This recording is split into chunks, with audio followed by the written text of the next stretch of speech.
네, 이름 없이 빛도 없이 시리즈 6번째 시간, 오늘이 마지막 시간인데요. 사도행전 말씀 가지고 중재라고 하는 제목으로 하나님 말씀 여러분과 함께 나누기를 원합니다. 요즘 젊은 사람이든지 아니든지 SNS를 많이 하면서 모두 많이 살아가실 거라고 생각합니다. 그래서 다들 페이스북 계정 가지고 계실 것 같아요. 저는 페이스북은 즐겨하지 않고 제가 아는 SNS 계정 하나가 있다면 인스타그램을 하고 있기는 한데요. 보통은 제 취미가 사진이다 보니까 찍은 사진들을 보관하는 사진 창고로, 또 인스타그램에서 우리 성도님들도 만날 수 있는 소통의 창구로 활용을 하고 있습니다. 그런데 가끔 잘 하지도 않는 페이스북에서 알림이 떠서 이렇게 들어가 보면 무슨 알림이 뜨냐면 3년 전 오늘, 5년 전 오늘 이런 메시지가 보내질 때가 있어요. 이게 무슨 말이냐면 3년 전 혹은 5년 전에 어떤 게시물들을 올렸고 그 게시물들 속에서 어떤 추억거리가 있는지를 가입자에게 이렇게 되새겨주는 프로그램인 것 같아요. 3년 전 오늘, 5년 전 오늘 이래서 3년 전, 5년 전의 모습을 소환시켜서 보여줍니다. 제 개인적으로 오늘 설교를 이렇게 준비하면서 3년 전 오늘의 김준일 목사, 오늘의 나는 무엇을 하고 있었는가 궁금해서 핸드폰 사진첩을 열어가지고 3년 전 모습을 찾아봤어요.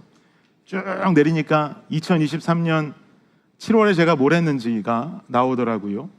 2023년 7월에 저는 한국 여행을 하고 있던 중이었습니다.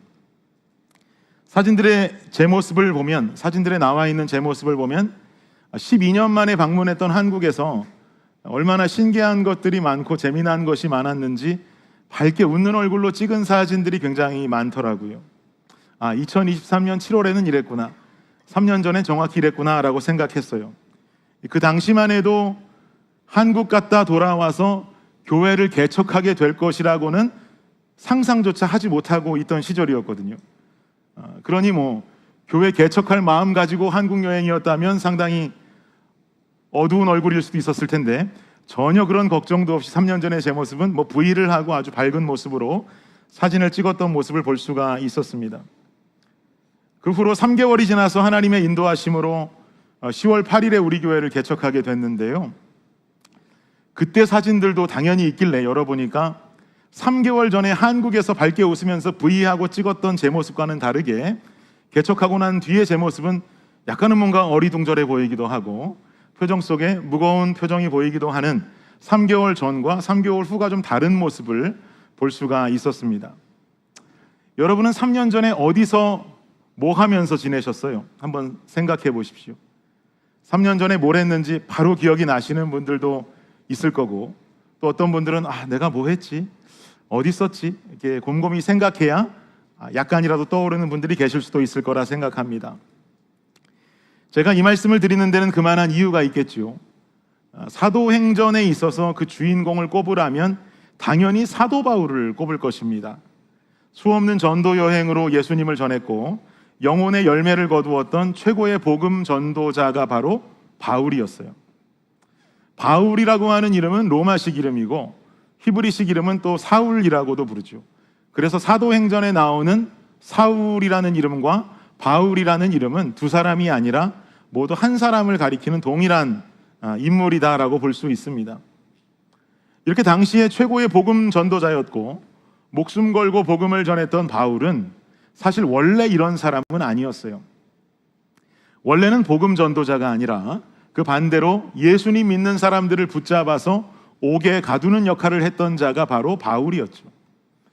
하루는 또 예수 믿는 사람들, 소위 말하는 예수쟁이들 붙잡으러 다메섹이라고 하는 도시로 바울이 가고 있었습니다. 그런데 다메섹으로 가는 길에 바울의 인생이 완전히 뒤바뀌게 되는 놀라운 사건을 경험하게 되죠. 오늘 본문이 되는 9장의 2절과 3절 말씀을 한번 읽어보겠습니다. 시작. 다메섹 여러 회당에 가져갈 공문을 청하니 이는 만일 그 도를 따르는 사람을 만나면 남녀를 막론하고 결박하여 예루살렘으로 잡아오려 함이라. 사울이 길을 가다가 다메섹에 가까이 이르더니 홀연히 하늘로부터 빛이 그를 둘러 비추는지라. 아멘. 어떤 사건이 일어나나요? 예수님 믿는 사람들 붙잡아서 옥에 가두려고 다메섹을 향해 가는 길에 바울이 예수님의 광채를 만나게 됩니다. 그리고 광채 속에 들리는 예수님의 음성을 듣게 되죠. 사울아 사울아, 바울을 말하죠. 사울아 사울아, 네가 어찌하여 나를 박해하느냐라고 묻습니다. 예수님의 음성이었어요. 그러자 사울이 대답합니다. 당신은 누구십니까? 그러자 예수님의 대답은 나는 바로 네가 박해하는 예수다라고 말씀하시죠. 이 사건 이후로 바울은 다메섹 도상에서 광채 가운데 예수님을 만나게 되고, 예수님 믿는 자들을 박해하고 옥에 가두는 사람에서 완전히 회심해서는 예수 그리스도 복음을 전하는 복음 전도자의 인생을 살아가게 됩니다. 이렇게 인생의 드라마틱한 변화를 이루게 된 바울의 그 다음에 행적을 기록하고 있는 것이 바로 오늘 본문이 되고 있는 것이에요. 그럼 오늘 본문이 되는 26절의 말씀을 우리 다시 한번 좀 읽어보죠. 시작. 사울이 예루살렘에 가서 제자들을 사귀고자 하나 다 두려워하여 그가 제자됨을 믿지 아니하니. 바울이 예루살렘으로 들어왔습니다. 예루살렘을 방문했어요. 그리고 예수님의 제자들과 사귀고 싶어 하지만 이 제자들은 바울을 환대했습니까? 환대하지 못했어요. 왜냐하면 제자들의 기억 속에 있는 바울은 지금 같은 회심한 모습이 아니었기 때문이죠. 예수님을 믿는 자신들과 같은 사람들을 붙잡아다가 옥에 가두고 핍박했던 자의 모습이 바로 바울인데, 바울이 돌아와서 자기들과 이제는 나도 예수님 만났다고 회심했다고 친해지고 싶어 한다 말하니 그 말 한마디에 이들이 마음을 활짝 열어줄 수는 없는 것이에요. 그런데 지금 이 사도행전의 내용을 우리가 좀 더 바르게 이해할 필요가 좀 있는데요. 무슨 말인가 하면, 사도 바울이 예수님을 다메섹 도상에서 만나고 은혜의 삶으로 회심을 하게 되고는 그 다음에 곧바로 예루살렘으로 와서 제자들과 접선을 시도한 것처럼 보여지지만 실상은 그렇지가 않습니다. 사도행전을 보면 그렇지만 갈라디아서 말씀을 우리 한번 찾아보도록 하죠. 1장입니다. 시작. 또 나보다 먼저 사도된 자들을 만나려고 예루살렘으로 가지 아니하고 아라비아로 갔다가 다시 다메섹으로 돌아갔노라. 그 후 3년 만에 내가 게바를 방문하려고 예루살렘에 올라가서 그와 함께 15일을 머무는 동안이라고 말하죠. 지금 갈라디아서 말씀은 같은 시기 바울의 행적에 대해서 이야기해주고 있는데요. 바울은 다메섹 도상에서 예수님을 만나고 회심해서 복음 전도자로서의 삶을 살아가야겠다라고 하는 것을 결심하고 난 뒤에 곧바로 예루살렘으로 향했던 것이 아니었어요. 바울의 행적은 아라비아로 갔다가 다시 다메섹으로 갔다라고 말씀하죠. 그리고 18절 보니까 그 후에 3년 만에 예루살렘에 방문했다라고 성경 갈라디아서에서는 기록하고 있는 거예요. 즉 바울이 예루살렘에 나타났다라고 하는 것은 회심하고 약 3년 이상이 지난 후에 그의 과거 행적들이 잊혀지기도 하지 않았을까라고 하는 생각이 들 무렵 예루살렘으로 들어왔다는 것입니다. 3년 전과는 완전히 다른 사람이 돼서 나타났어요. 회심했어요. 예수님 믿는 사람 붙잡으러 다니던 사람이 예수님 전하는 사람으로 완전히 변화됐어요. 그리고 이제는 예수님의 제자들과 친해지고 싶어 해요. 한 팀을 이루고 싶어 합니다.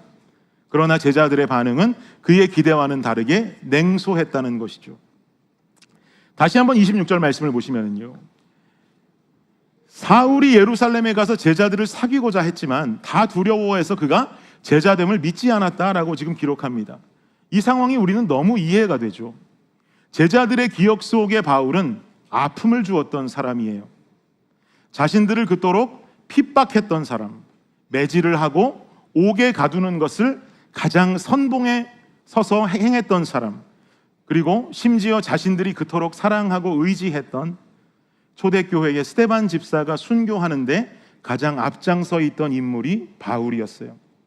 그러니 그를 환영할 수 있을까요? 그가 변했다고 말한들 그를 환대할 수가 있었겠냔 말입니다. 아무리 은혜 받고 회심했다 한들 그들에게 남겨진 아픈 기억은 사라지지 않는 것이죠. 사랑하는 여러분, 우리 인생에 있어 기쁨이라고 하는 것은 감정으로 남고 기억으로 남을지 모르지만 아픔이라는 것에 대한 기억은 흉터로 남는 것이에요. 감정과 기억은 눈에 보이지 않습니다. 그러나 흉터는 시간이 지나도 몸 안에 남아있기 때문에 그 흉터를 볼 때마다 아팠던 그날이 기억나고 떠오르는 거죠. 제가 아주 어릴 적에 슈퍼에 가서 맛있는 사탕을 하나 사가지고 돌아오다가 살고 있는 아파트 계단을 올라가는데 주머니에 손을 넣고 이렇게 막 뛰어 올라가다가 발을 헛디뎌서 넘어졌어요. 주머니에 손을 넣고 넘어졌으니 어떻게 됐겠어요? 이 턱이 그대로 계단 모서리에 갖다 확 찧었습니다. 그때 그래서 8바늘인가를 꼬맸어요. 저는 지금 잘 안 보여요. 여기 아직도 흉터가 있거든요.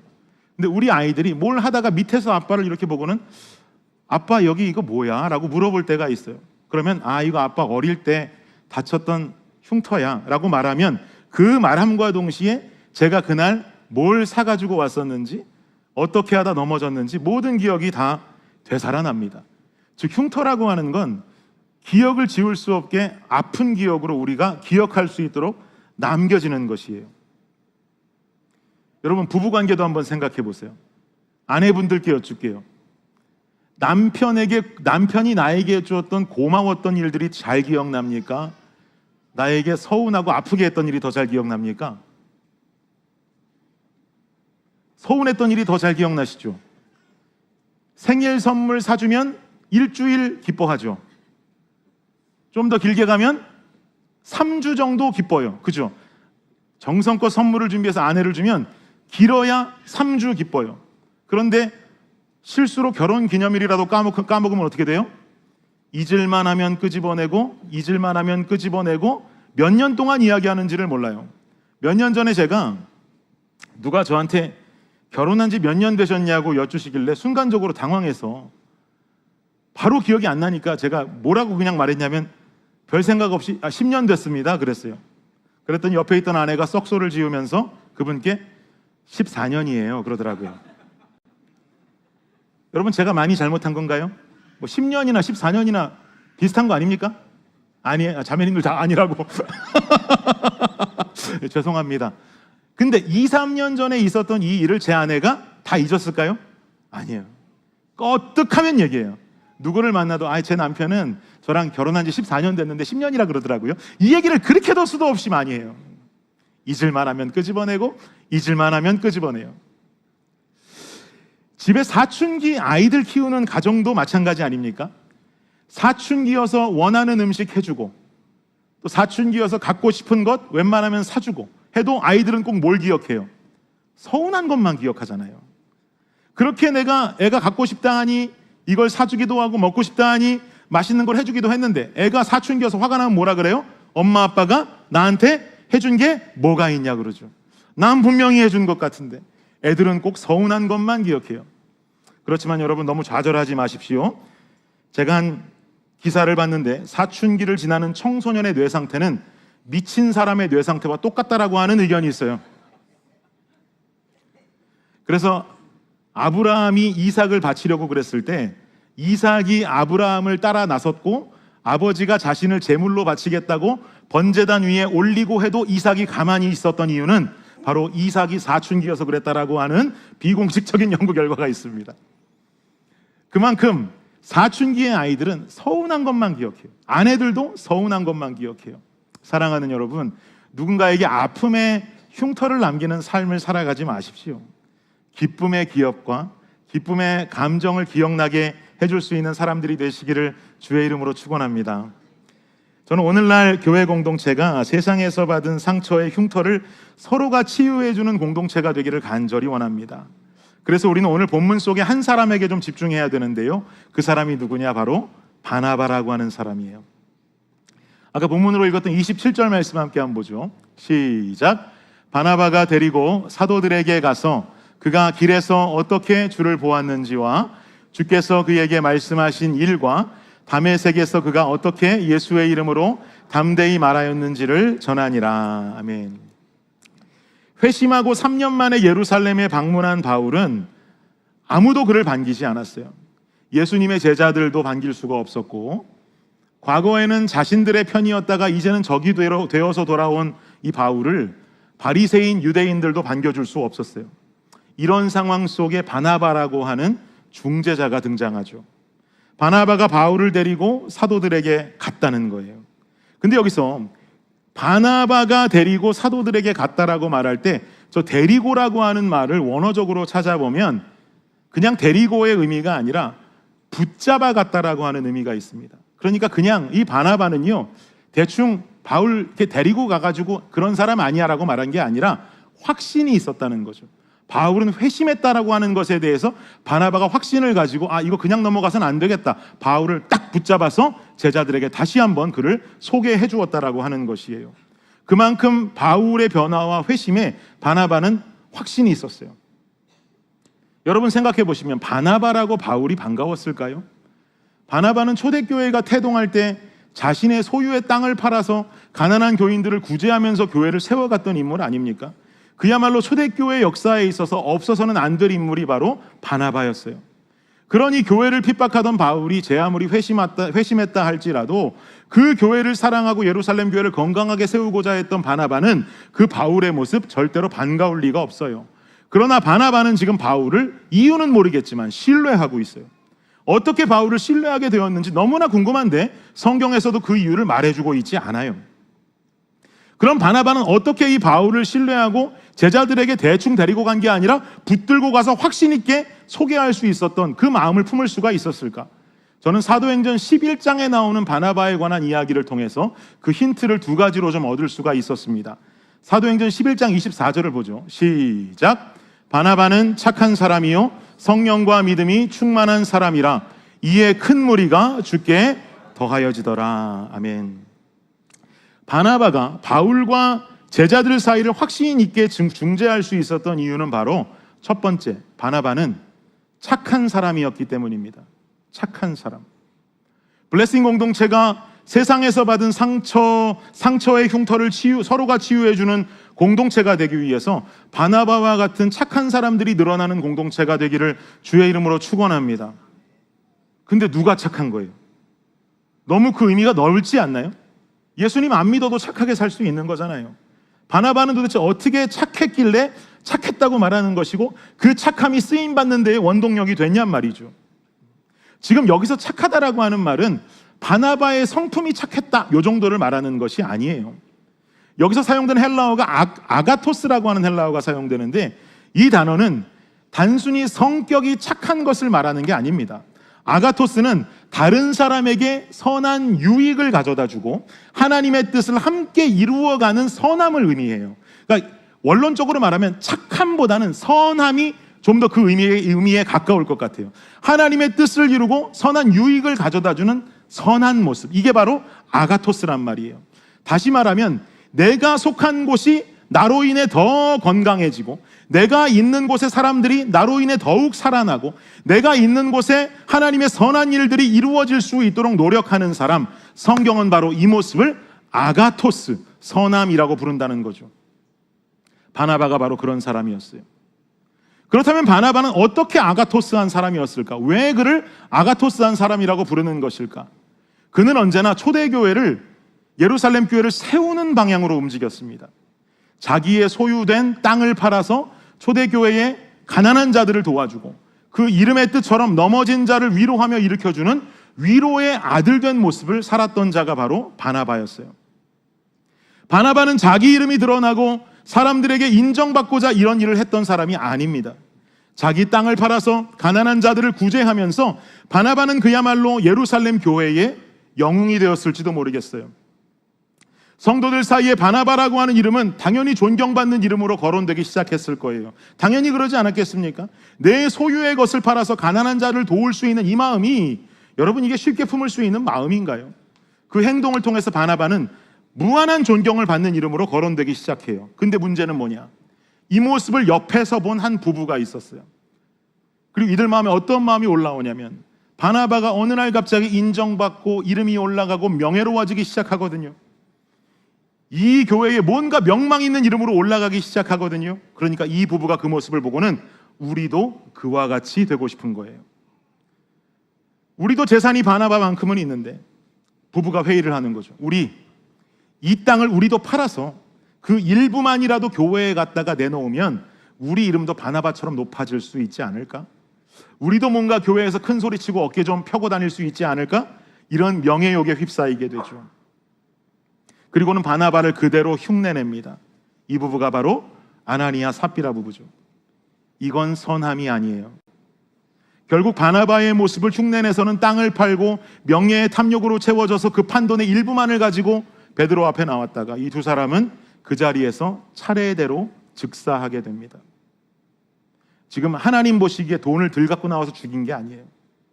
그들의 마음속은 거짓된 선함이 있었어요. 탐욕으로 가득했어요. 그 탐욕으로 이 초대교회 예루살렘 교회를 어떻게 만들어 보고 싶어 했어요. 자신들이 그 높이 올라가서 인정받고 싶어 했어요. 탐욕스러운 마음을 가지고 선함을 위장하니 주님 앞에 심판받는 것이죠. 로마서에서 말씀하기를 하나님의 일이라고 하는 것은 나의 욕심과 탐욕으로 인정받고 명예롭기 위해서 하는 것이 아니라고 말합니다. 로마서의 말씀은 하나님의 일을 할 때는 어떤 마음으로 해야 되느냐? 은사에 따라서 하는 것이다 라고 분명히 말해요. 로마서 12장 6절에서 8절 말씀 한번 읽어보죠. 시작.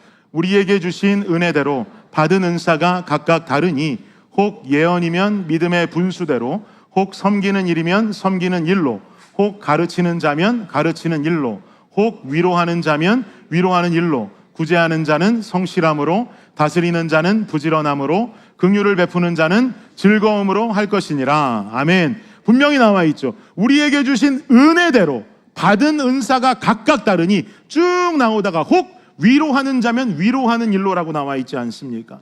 지금 바나바가 아나니아 삽비라 부부와는 달랐던 중요한 포인트가 이 말씀 안에 들어있는 거예요. 바나바는 높아지고자 박수받고자 어려운 자들을 돕고 자신의 소유를 내놓은 사람이 아니었어요.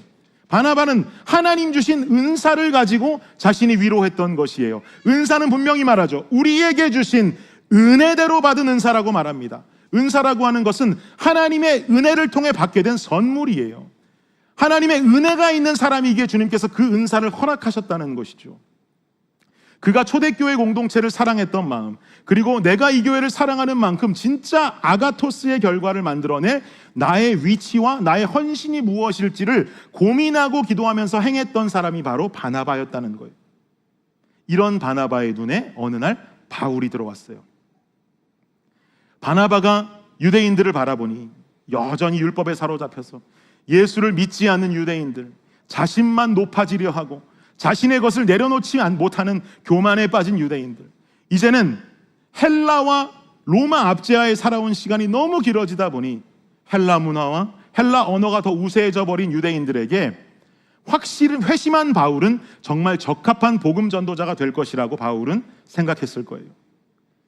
과거에 율법에 빠져서 바리새인 중에도 바리새인이었던 바울, 높은 위치라고 하면 본인이 높아지려면 한없이 높아질 수 있었던 사람이 바울이었어요. 그 모든 것을 다 내려놓고 예수님 사람으로 살겠다고 결단했고, 역시나 헬라파 유대인이어서 헬라 문화와 헬라어에 융통한 바울이 당시의 제자들과 힘만 합친다면 건강한 교회를 세울 수 있는 또 하나의 아가토스가 바울을 통해서 일어날 것이라는 확신이 바나바에게 있었던 것이죠. 그야말로 아가토스한 사람의 눈에 아가토스를 이룰 수 있는 한 사람이 들어온 것이에요. 사랑하는 여러분, 우리 성도님들 모두가 블레싱 공동체 안에 아가토스를 세워갈 수 있는 성도님들이 되시기를 주님의 이름으로 축복합니다. 상처내고 분열을 일으키는 자가 아니라 나로 인해 교회 곳곳 구석구석이 선하게 세워질 수 있는 아가토스의 모습으로 쓰임 받으시기를 바라요. 이런 공동체로 준비되어야 세상 속에 상처받은 자들이 공동체로 몰려온다 할지라도 이 안에서 회복이 일어나는 것이겠죠. 이 안에서 기쁨이 일어나는 것이겠죠. 하나됨이 일어나는 것이겠죠. 그 모습의 공동체로 쓰임받는 우리 블레싱이 되기를 주님의 이름으로 축복합니다. 바나바가 바울과 제자들 사이를 확신 있게 중재할 수 있었던 그럼 두 번째 이유는 무엇인가? 바나바는 성령과 믿음이 충만한 자였기 때문입니다. 우리 다시 한번 아까 사도행전 11장 말씀 한번 더 읽어볼까요? 시작. 바나바는 착한 사람이요 성령과 믿음이 충만한 사람이라 이에 큰 무리가 주께 더하여 지더라. 아멘. 바나바는 성령과 믿음으로 충만한 사람이었어요. 근데 이 표현이 좀 재미나요. 사도행전을 보면 사도행전을 쓴 누가는 성령이 충만하다라고 하는 표현은 여러 번 사용합니다. 예를 들면 오순절에 제자들에게도 언급하고 일곱 집사를 세울 때도 언급하고 베드로에게도 언급하고 사도 바울에게도 성령이 충만한 사람이라고 언급해요. 근데 바나바에게는 누가가 말하기를 한 걸음 더 나아가서 성령과 믿음이 충만한 사람이다라고 말해요. 여기다 왜 굳이 믿음을 덧붙였을까요? 여기서 믿음으로 번역되는 헬라어는 피스티스라고 하는 단어입니다. 이 단어는 단순히 예수님 나 믿어요 이 정도의 믿음을 말하는 것이 아니에요. 실례로 피스티스라고 하는 단어가 쓰였던 대표적인 어떤 상황들은 고대 로마 그리스 사회에서 한 나라의 군주나 국가의 충성을 다짐할 때, 나의 믿음을 토할 때 사용했던 단어가 바로 피스티스예요. 군주와 국가, 당시 군주와 국가라고 하는 것은 그 시대 사람들에겐 절대적인 것이죠. 완전한 신뢰, 무한한 신뢰를 의미하는 거예요. 즉 바나바는 성령의 임재를 경험한 사람일 뿐 아니라 성령께서 하시는 그 일들을 끝까지 신뢰하고 충성하는 사람이 바로 바나바였다라고 하는 것이죠. 그래서 바나바는 다른 사람들이 보지 못하는 것을 볼 수 있었어요.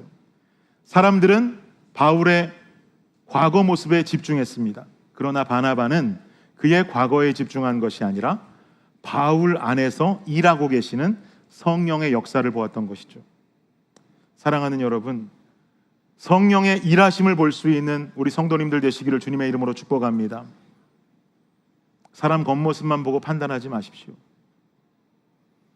사람 겉모습만 보고 그 사람 손가락질하지 마십시오. 그 안에서 일하고 있는 성령을 볼 수 있는 성령의 시각에 눈을 뜨는 여러분 되시기를 바랍니다. 인간은 누구나 부족해요. 인간은 누구나 연약해요. 그리스도인은 완성된 사람을 말하지 않습니다. 그리스도인은 성령 안에서 완성되어져 가는 사람입니다. 하나님은 우리를 단번에 완전하게 만드시지 않았습니다. 우리를 만드셨지만 죽는 날까지 성령으로 빚어 가시도록 만드셨습니다.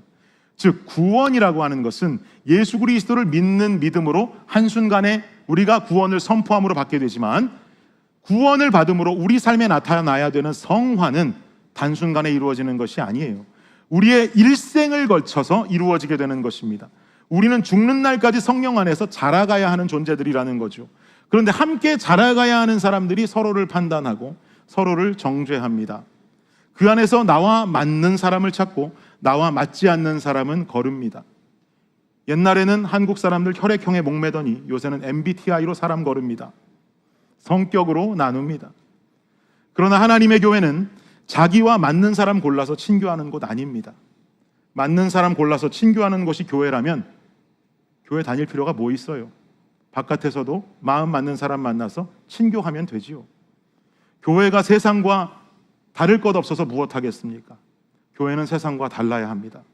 교회는 아직 미완성된 존재들이 모여서 함께 완성된 존재가 되기 위해 성장하는 것이 교회 공동체가 되어야 할 줄 믿습니다. 그래서 성경은 우리를 각각 완성된 하나의 몸이라고 말하지 않아요. 김준일도 하나의 몸, 강훈도 하나의 몸, 황귀현도 하나의 몸, 이렇게 말하지 않아요. 성경은 우리에게 말하기를 한 몸의 지체라고 말하는 것이죠. 우리는 거룩한 블레싱 교회라고 하는 하나의 작품을 위해서 함께 지어져 가고 있는 존재들이고 지체들이에요. 그래서 우리에겐 바나바와 같은 모습이 너무나 절실하게 필요합니다. 상대의 겉모습은 부족하지만 그 안에서 일하고 계시는 성령을 보기 위해서는 나 자신이 성령으로 충만해야 성령의 시각을 가질 수 있는 거예요. 내가 성령으로 충만해야 성령의 시각을 가지고 무언가를 바라볼 수가 있는 거예요. 내가 성령 충만치 않은데 성령의 시각을 눈을 뜬다? 말도 안 되는 일이죠. 그래서 C.S. 루이스가 이런 말을 했어요. 인간은 스스로를 바라볼 때보다 하나님을 바라볼 때 비로소 자신을 올바르게 이해한다. 저는 너무 감동이더라고요. 인간은 스스로를 바라볼 때보다 하나님을 바라볼 때 비로소 자신을 올바르게 이해한다. 세상을 살아가는 자들은 전자의 인생이에요. 자기 자신을 스스로 바라보고 스스로 평가하고 스스로 점수 매기죠. 그래서 세상 사람들이 말하는 것은 내가 잘하는 것에 집중합니다. 내가 잘하는 것, 내가 뛰어난 것, 내가 풍족한 것을 발견하게 하고 그 자신감을 가지고 세상을 살게 해요. 요즘 같은 세상에선 더 그렇지요. 극단적 개인주의에 빠져서 살아가는 사람들이 워낙 많기 때문에 그렇습니다. 결국엔 나 자신을 나 자신의 잣대로 바라보고 평가하니 좋고 높은 것만 보이게 되고, 우리는 순식간에 교만에 빠지기 쉬운 것이 세상의 이치예요. 누군가를 무시하고 나와는 수준에 맞지 않아 함께 할 수 없고 내 머리론 이해가 되지 않으니 함께 할 수 없다 말합니다. 그러나 C.S. 루이스의 주장은 달라요. 성령이 충만한 사람은 나 자신을 내 자신이 평가하는 게 아니라 하나님 앞에 조명한다고 말하고 있어요. 그러기에 성령이 충만한 자는 하나님이라는 완전하신 절대자 앞에서 교만할 수 없어요. 뭐가 잘났다고 주님 하나님 앞에, 절대자 앞에 우리가 교만을 말할 수 있습니까? 그저 작은 한 인간에 불과한 것이죠. 겸손할 수밖에 없어요.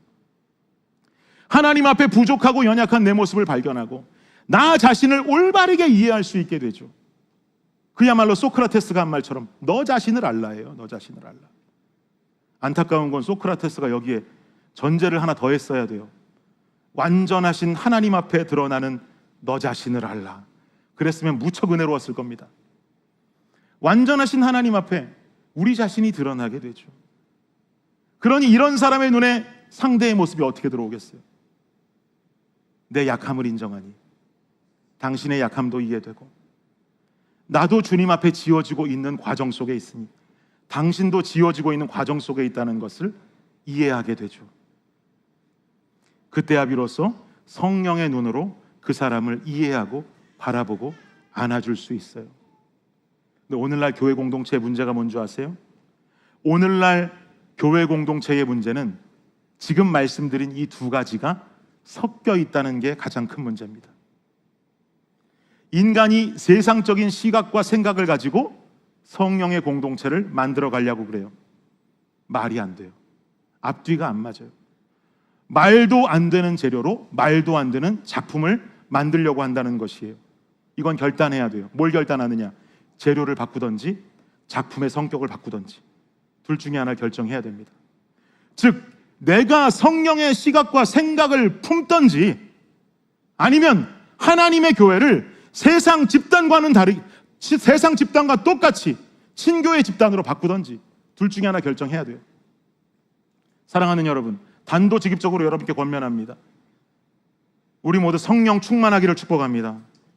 믿음 충만하기를 축복합니다. 바나바와 같이 쓰임받기를 간절히 원합니다. 그가 교만한 시각 가지고 있었다면 어떻게 바울을 인정했겠습니까? 그가 세상의 시각을 가졌다면 바울을 어찌 죽일지를 공모했겠지 어찌 제자들에게 그를 중재할 수 있었겠습니까? 블레싱 교회는 블레싱 교회라고 하는 하나님의 거룩한 교회의 모습, 이 작품의 성격을 바꿀 마음이 없습니다. 인간이 만들어가는 인본주의적 교회, 세상적인 성격의 교회, 친교가 중심된 교회로 만들어갈 마음이 이 교회를 영적으로 이끌어가야 하는 제 마음 속에 요만큼도 없습니다. 그러니 우리 함께 재료를 바꿔야 됩니다. 작품의 성격을 바꿀 수 없어요. 재료를 바꿔야 돼요. 세상 중심된 교만한 마음을 내려놓고 하나님 중심된 겸손의 자세로 나를 빚어가기를 원합니다. 그리고 그 눈으로 주변을 보세요. 그 눈으로 공동체를 바라보세요.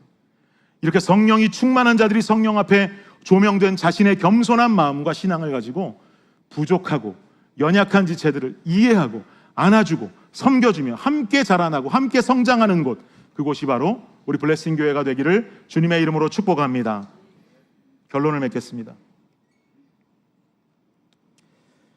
저는 오늘 본문을 이렇게 묵상하면서 이런 상상을 한번 해보았어요. 만약에 바나바가 바울을 제자들과 중재하지 않았더라면 어떻게 됐을까? 바울을 성령의 시각으로 바나바가 알아보지 못했다면 이 세상은 어떻게 됐을까? 제가 이런 이야기를 드리는 데는 이유가 있죠. 신앙생활을 오랫동안 해오신 분들이라면 오늘 본문 뒤의 이야기들을 당연히 잘 알고 계실 거예요. 결국 바울과 바나바는 한 팀이 되죠. 바나바는 안디옥 교회의 중요한 인물이 됩니다. 그리고는 바나바는 안디옥 교회에서 사역을 하기 위해서 홀로 행하는 것이 아니라 다소에 있던 바울에게로 찾아가 바울을 데리고 안디옥 교회로 오게 됩니다. 그리고 안디옥 교회가 금식하며 선교사를 처음으로 파송할 때 뽑히게 된 사람이 바로 바나바와 바울이죠. 우리가 알고 있는 것처럼 바울의 1차 전도 여행에서 바나바와 바울은 한 팀을 이루게 됩니다. 이 두 사람을 빼고 논할 수가 없어요. 바나바가 바울을 품었고 그를 세워주었기 때문에 결국 사도 바울이라고 하는 최고의 복음 전도자가 나오게 되었고, 그를 통해 성령께서 역사하심으로 이 땅에 하나님의 나라는 어마어마한 확장을 이루게 됩니다. 그 뿌리를 찾아가 보면 우리 믿음의 뿌리도 결국은 바울이 확장했던 하나님 나라에 그 뿌리가 있지 않겠습니까? 여러분, 과거 1855년에 있었던 일을 한 가지 소개해 드릴게요. 에드워드 킴볼이라고 하는 한 교회의 주일학교 교사가 있었습니다. 이런 분이셨어요. 이 교사는 자신의 교회에 출석은 하지만 그렇게 신앙의 뜨거움이 보이지 않던 한 청년을 보게 됩니다. 그 청년은 신발가게에서 일하던 점원이었어요. 어느 날 에드워드 킴볼은 마음의 결심을 해요. 그 청년에게 가서 하나님 복음을 더 뜨겁게 다시 한번 전해야겠다. 그래서 그를 뜨거운 하나님의 사람으로 만들고 싶다라고 하는 마음으로 그 청년이 일하는 신발가게를 찾아갑니다. 그리고 그에게 예수 그리스도의 복음을 제시합니다. 에드워드 킴볼이 전한 단순한 복음의 이야기는 이 복음의 이야기를 듣던 이 청년을 단숨에 사로잡아 버렸습니다. 성령의 일하심이었겠죠. 결국 이 청년은 그가 전한 복음의 메시지를 통해 완전한 하나님의 사람으로 회심하게 되었고, 신발가게 점원이었던 이 사람의 인생은 세계적인 전도자이자 설교자가 되죠. 이 사람이 누구냐면 바로 무디입니다. 그리고 무디가 영국 매사추세츠와 런던 등지에서 설교하면서 설교가로 살아갈 때 당시 지적이고 냉소적이었던 목회자 마이어라고 하는 사람이 있었어요.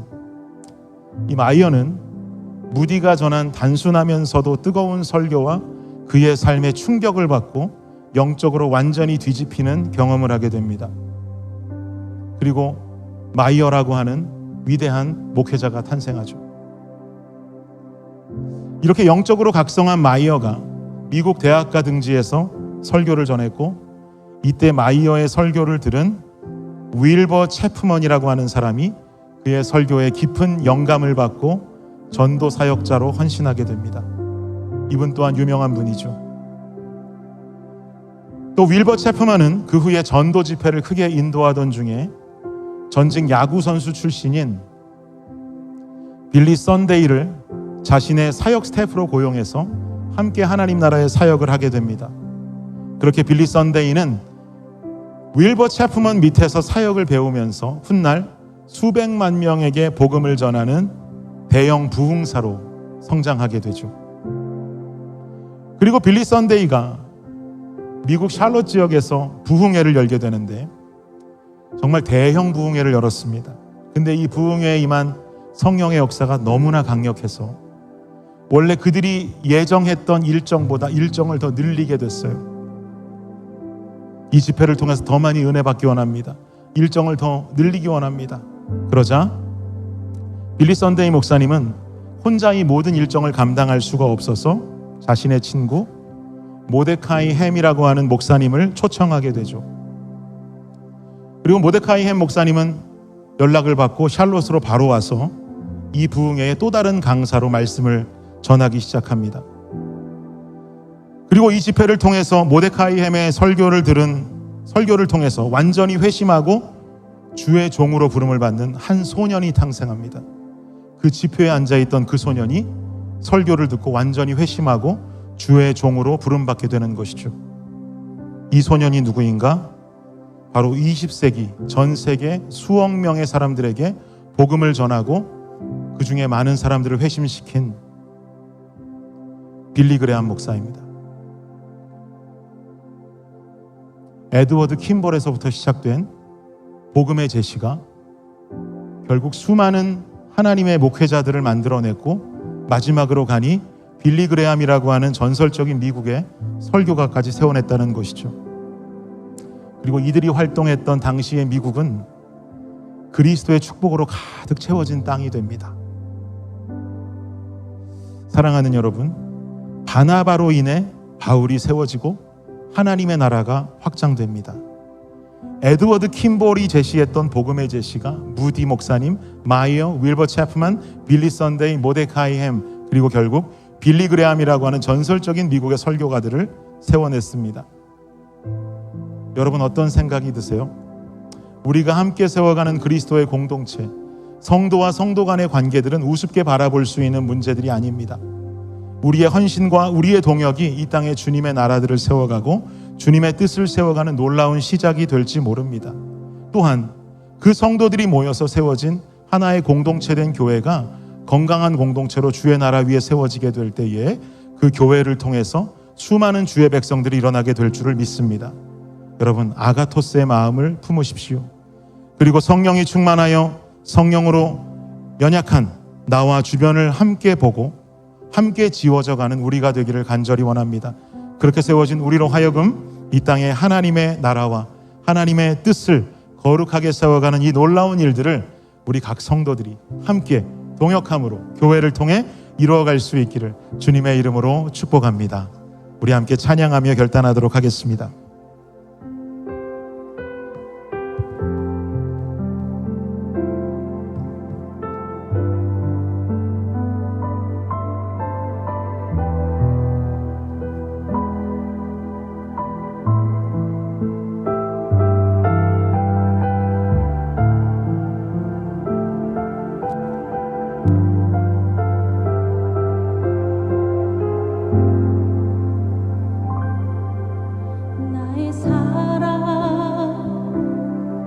너는 어여쁘고 참 귀하다. 어느 보석보다 귀하다. 내가 사랑스럽지 않을 때 너를 온전히 사랑하고 너와 함께하려 내가 왔노라.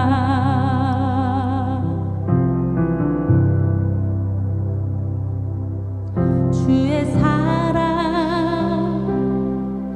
이 사랑은 결코 변치 않아. 모든 계절 돌보시네. 푸른 마르고 꽃은 시드나 주의 말씀은 신실해. 실수가 없으신 주만 바라라. 주님의 나라와 뜻이 나의 삶 속에 임하시며 주님 알기를 주만 보기를 소망해.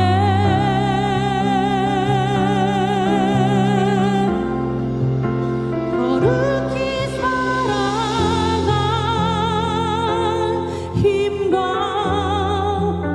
두려움 없는 믿음 주신 나의 하나님. 완전한 사랑 찬양이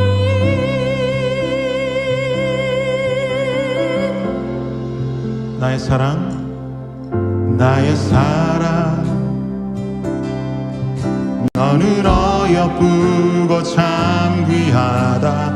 어느 보석보다 귀하다. 내가 사랑스럽지 않을 때 너를 온전히 사랑하고 너와 함께하려 내가 왔노라. 주의 사랑, 주의 사랑, 사랑은 결코 변치 않아. 모든 계절 돌보시네. 푸른 마르고 꽃은 시드나 주의 말씀은 신실해. 실수가 없으신 주만 바라라.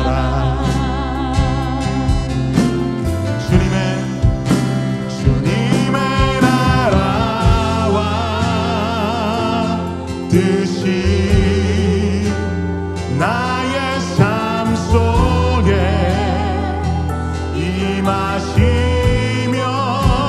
주님 알기를 주만 보기를 소망해 거룩히 살아갈 힘과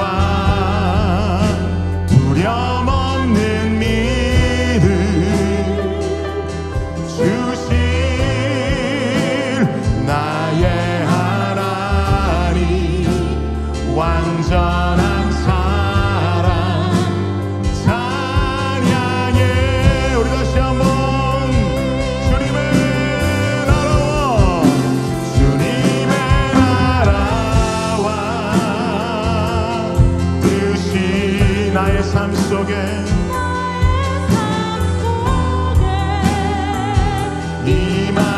임하시며 주님 알기를 주만 보기를 소망합니다. 주님 아멘.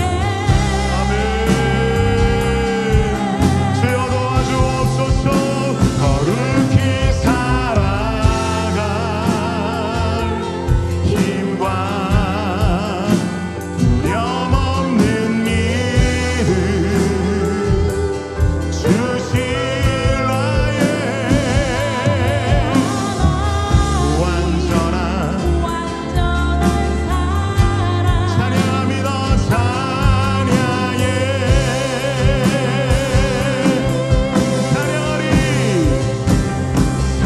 찬양하리 만군의 주 영원히 함께 하시네.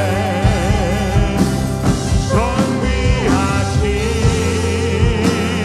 사랑의 왕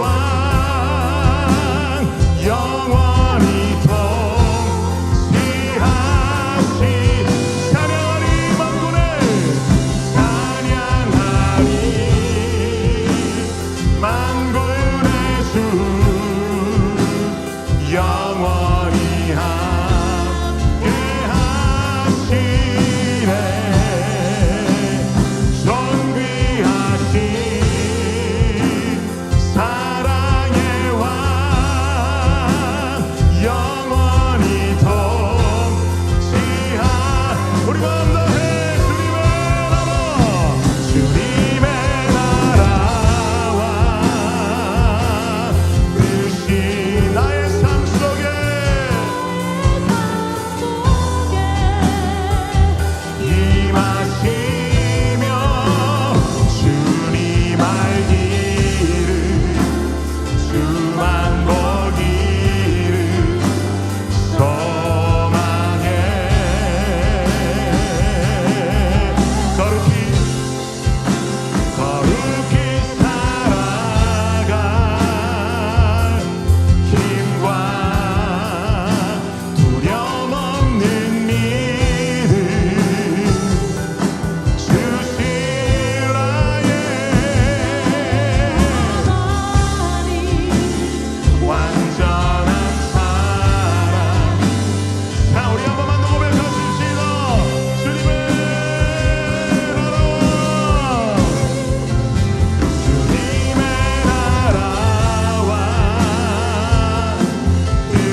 여러분, 이 시간 우리 한 목소리로 기도하며 나아가실 때에 주님 성령으로 충만하여지길 원합니다.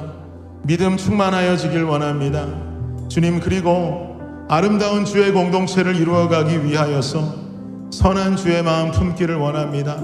그리하여 교회를 세우고 교회만 세우는 것이 아니라 바나바를 통해 바울이 세워지고 주의 나라가 확정된 것과 같이 에드워드 킴버를 시작해서 무디를 지나 빌리 그레함을 지나 하나님의 나라가 확정된 것과 같이 주여, 우리 각 성도들이 화합하고 올바른 교회를 이루어가므로 교회가 주의 나라를 위해 쓰임받는 주의 우리 귀한 블레싱 공동체가 되고 나의 삶이 되게 하여 주시옵소서. 우리 안에 하나를 이루고 하나가 된 우리 공동체가 주의 나라를 세워가는 놀라운 은혜의 역사가 일어나게 하여 주옵소서. 이 시간 이 주님 앞에 기도하며 나아가도록 하겠습니다. 기도합니다. 주여,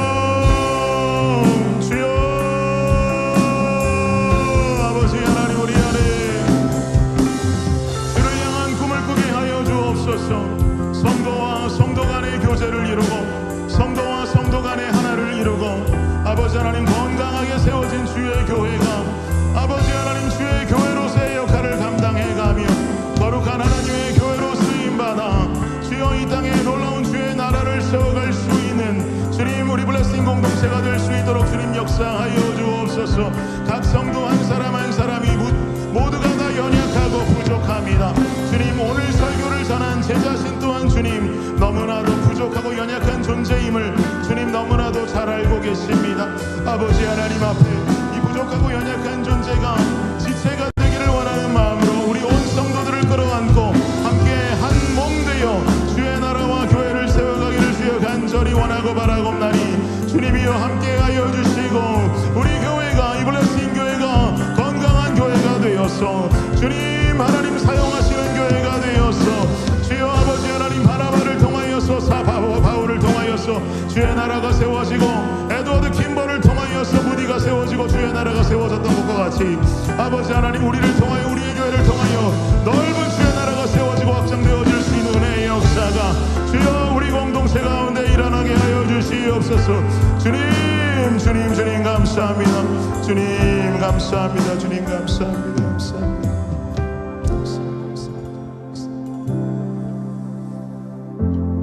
주님 감사합니다. 바나바의 중재를 통해 바울이 세워지고 바울과 제자들의 연합이 놀라운 주의 나라를 세웠습니다. 에드워드 킴볼의 복음의 제시가 무디를 세웠고 무디를 통해 마이어가 세워지고 마이어를 통해 챔프만이 세워지고 또 아버지 하나님 그 역사 속에 결국 빌리 그레함이 세워지고 또한 주의 나라의 놀라운 역사들이 세워졌던 것과 같이 주여 우리 각 성도들이 하나를 이루고 또한 교회가 건강히 세워지고 주여 우리 블레싱 교회를 통하여 주의 나라의 역사가 이 세상 속을 완전히 주의 나라로 뒤집는 은혜의 역사가 되게 하여 주시옵소서. 그 주역이 우리 교회 되게 하시고 우리 성도님들 되게 하시고 주님이 어스틴 땅이 주의 나라가 되어지는 은혜의 역사가 일어나게 하여 주시옵소서. 감사합니다. 예수님의 이름으로 기도드립니다. 아멘. 아멘. 자리에서 함께 일어나셔서 우리 함께 기쁨으로 마지막 찬양 함께 하겠습니다.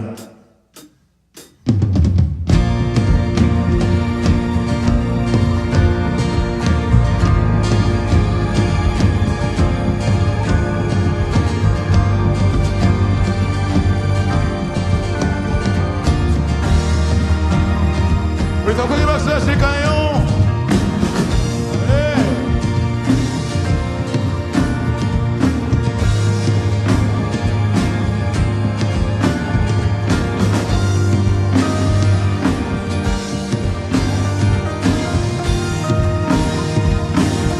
갈보리 십자가 갈보리 십자가 드높이 섰도다 주 귀하신 어린 양 하나님의 능력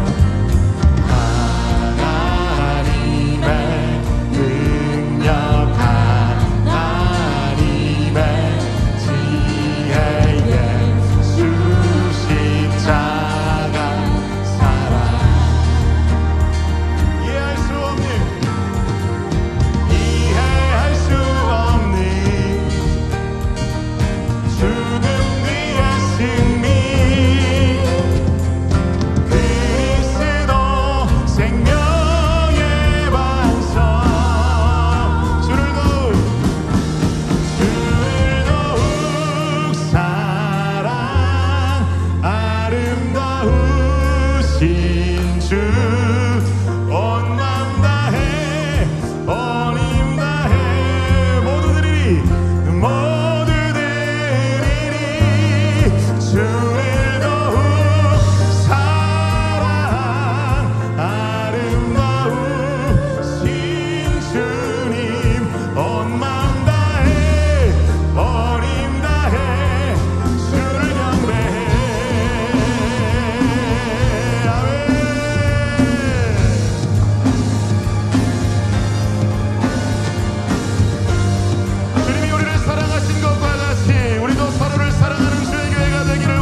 주시옵소서.